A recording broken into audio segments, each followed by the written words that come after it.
Hello বন্ধুরা, দেখুন আমার রান্নাঘরে আজকে কি রান্না করব আপনারা দেখতে থাকুন। পুরো ভিডিওটা না দেখলে বুঝতে পারবেন না। যে প্রথমে আমি তেল দিয়েছি, তারপরে জিরা ফোড়ন দিয়েছি, এখানে বাঁধাকপি কুচি দিয়ে দিলাম, তারপরে লবণ দিয়েছি, কাঁচা লঙ্কা ফাটানো দিয়ে দেবো, সুন্দর করে নেড়ে চেড়ে একটু হলুদের গুঁড়ো দিয়ে দিব। হলুদের গুঁড়ো দিয়ে আবারও আমি সুন্দর করে নেড়ে চেড়ে দেবো। নেড়ে চেড়ে দেওয়ার পর এখানে দিয়ে দিচ্ছি আদা বাটা।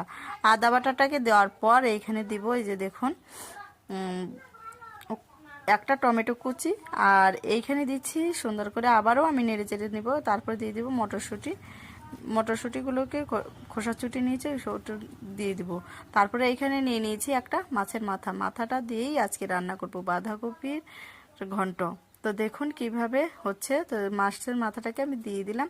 ভিডিওটাও ভালো লাগলে অবশ্যই সাবস্ক্রাইব, লাইক, কমেন্ট করে পাশে থাকবেন। আমার হয়ে এসছে বাঁধাকপিটা, আমি ভাজা জিরা দিয়েই এবার এটাকে আমি নামিয়ে ফেলবো। অসাধারণ একটা কিন্তু সেন্ট বেরিয়েছে। এই দেখুন নামিয়ে ফেলছি। তো আপনারাও